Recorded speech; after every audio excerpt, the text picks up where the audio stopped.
সবচেয়ে বড় দয়া করেছেন। আল্লাহ পাক নিজে এখানে আল্লামাল কোরআন, আমি মানুষকে কোরআন শিখিয়েছি। কোরআনে কারীমকে যারা শিখে, যারা শেখায়, তাদের মর্তবা আল্লাহ রাব্বুল আলামিন বৃদ্ধি করে দেন।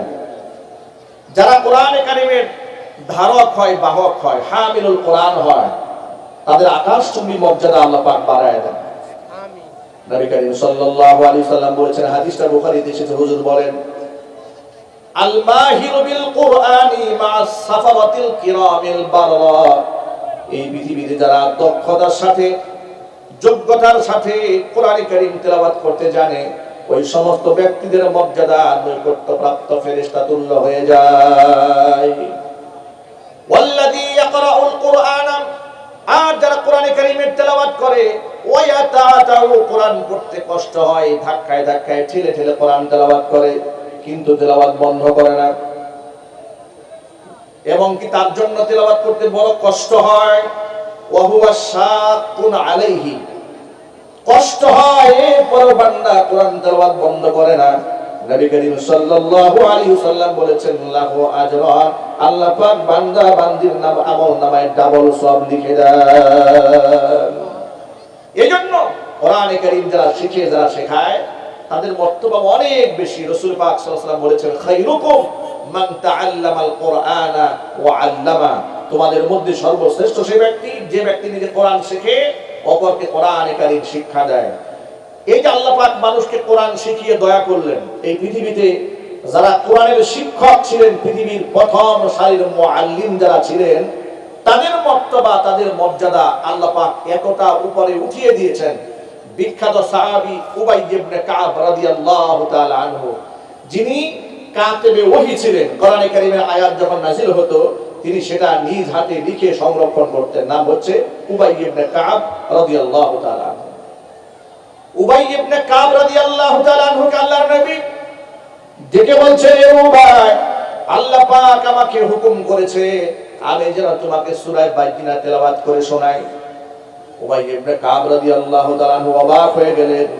আল্লাহ তাআলা আমাকে শোনাতে বলেছেন, এর মানে আওয়া সাম্মানি ইয়া রাসূলুল্লাহ, হে আল্লাহর রাসূল, আল্লাহ যখন আমাকে কোরআনে কারীম শিখাতে বলেছেন, আমার সামনে বর্ণনা করতে বলেছেন, নবীজি আপনি মেহেরবানি করে বলেন তো, আল্লাহ পাক কি তার জবানে আমার নামটা উচ্চারণ করেছে নাকি?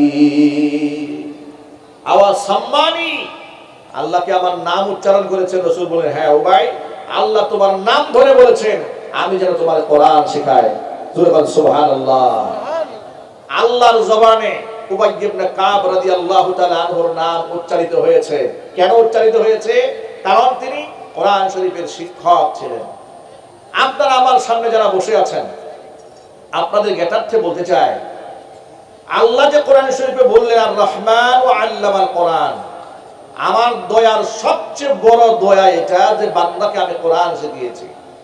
এটা সবচেয়ে বড় দয়া, যে এজন্য এর কয়েকটা প্রমাণ আপনারা লক্ষ্য করেন। আচ্ছা, আমাদের দেশে স্কুল, কলেজ, বিশ্ববিদ্যালয়ের মধ্যে মাদক আছে না নাই? সাক্ষ্য কিন্তু সকলে কেউ জোরে দেন নাই। আরো জোরে বলতে হবে, মাদক আছে না নাই? ঢাকা বিশ্ববিদ্যালয়ে মাদক আছে না নাই? বরং মাদক সেখানে নির্বিঘ্নে, নিশ্চিন্তে সেখানে লোকেরা সেবন করতে পারে, কোনো অসুবিধা হয় না। যদি কোনো ব্যক্তি সেখানে প্রকাশ্যে গাঁজা সেবন করে, তাতে কোনো অসুবিধা নেই। বয়ফ্রেন্ড গার্লফ্রেন্ড নিয়ে ঘুরে বেড়ায়, তাতেও কোনো অসুবিধা নাই।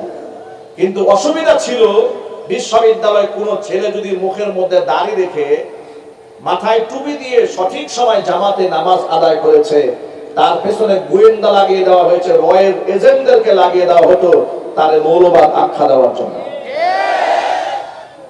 আর এই কাজগুলা করতো কারা? এই কাজগুলো জাতির সামনে খুব বৃহৎ পরিসরে পরিকল্পিতভাবে সব একে জাতির সামনে উপস্থাপন করত প্রথম আলো এবং ডেইলি স্টার নামক জঘন্য বাংলাদেশ বিরোধী দুটি পত্রিকা।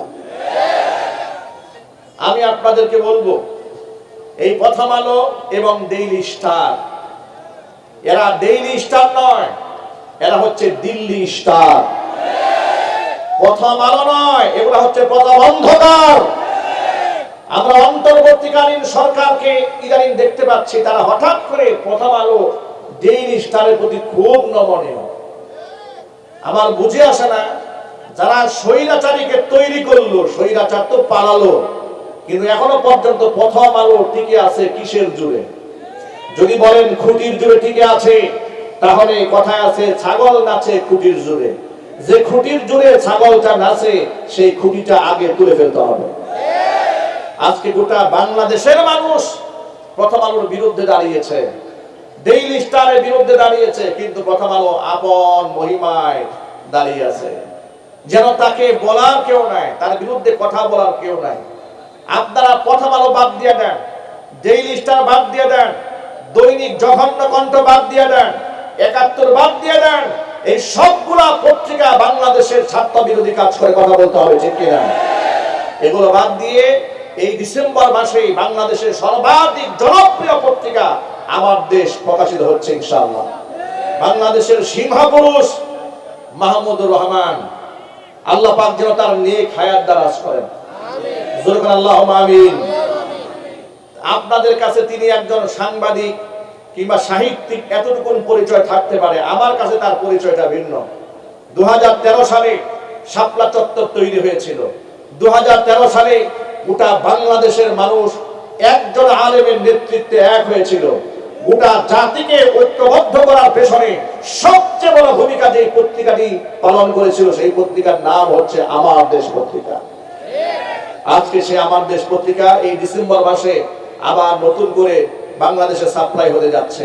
আমার দেশ পত্রিকার সাথে দেশের মুসলমানেরা ছিল, দেশপ্রেমিকরা ছিল, ভারতের আগ্রাসন বিরোধী এই পত্রিকার পক্ষে গোটা জাতিকে থাকতে হবে।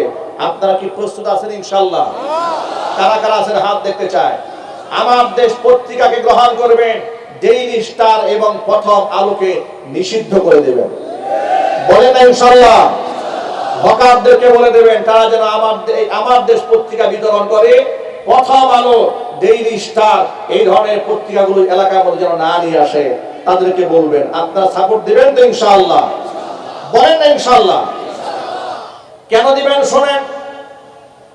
কোরআনে কারিমের ধারক এবং বাহকদেরকে যে সমস্ত পত্রিকাগুলা জঙ্গি হিসেবে মানুষের সামনে উপস্থাপন করে, পিনাকি ভট্টাচার্যের যে রেকর্ড প্রথম আলোর ব্যাপারে আপনারা যারা সচেতন মহল তারা ইতিমধ্যে দেখেছেন, তারা লিখেছে সেখানে জঙ্গি হওয়ার আলামতগুলা কি কি।